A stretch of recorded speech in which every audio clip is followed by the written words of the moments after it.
First Alert weather forecast with meteorologist Jeff Desnoyers. All right, friends, 12:17. It's a little cloudy out there, but Jeff was telling me some people are still seeing some peaks of sunshine right now. The rain coming in later today. Yeah, clinging to that sunshine and also trying not to get blown away. Yes, it's windy. Yeah, those winds firing up. Let's talk about the winds, because even though the rainfall will probably have everyone's attention tonight when the rain gets closer to the area, the winds are an issue right now with gusts up to about 30-35 miles an hour. Even as high as 36 in Huntsville. Very gusty, plus sustained winds are about 20. Pollen flying all over the place out there. If you're sneezing, probably because it's getting all mixed up with the winds. And if we were like going to be borderline a wind advisory today, but now that we've had some stronger wind gusts, the National Weather Service said, okay, check, we got this until 7 p.m. Counties in tan with a wind advisory, some gusts up to 35, could even be as high as 40 miles an hour as the winds will gust out of the southwest. Now, with that southwesterly direction, winds staying strong,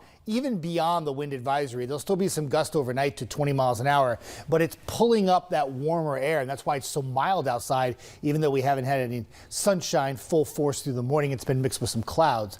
Winds turn northwesterly after midnight, and that will usher in slightly cooler air for tomorrow. But temperatures right now generally in the 60s, exception Lawrenceburg at 59, but very mild, and we haven't had sunshine the entire morning. It's been this, a lot of clouds with a few shadows at times, but what you see here is nothing on the radar, right?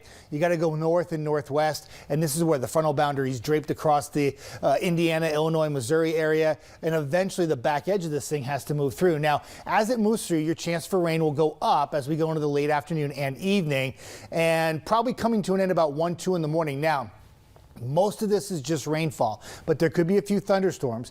And as those thunderstorms approach the area, especially for areas in our western and northwestern zones, they could pack a punch with a little bit more in the way of some enhanced wind and also some small hail. So as the showers and storms start to gain traction and move closer to the area, you'll see some coverage here, and there's some rainfall through the evening commute.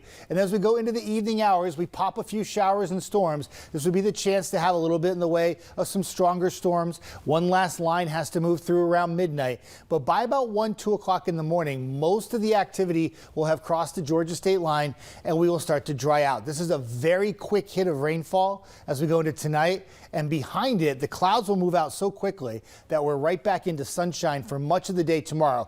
The exception, if you're in Sand Mountain, if you're in DeKalb County or Jackson County, clouds will linger throughout the day a little longer for you, but overall, though, it's a pretty nice day for your Friday after that little burst of rain that comes in tonight. And the winds will still be breezy, but not like they are outside right now. They'll be back just off a little bit, and they'll be out of the northwest. Temperatures in the 60s. Going to the weekend, a little bit of a cool down for Saturday, where highs are only in the 50s, and then warming right back up after a cold start to the day on Sunday. 60s, lots of sunshine for the weekend. Very mild next week. Got to keep an eye out for Wednesday, though. A chance of some showers and thunderstorms across the Tennessee Valley.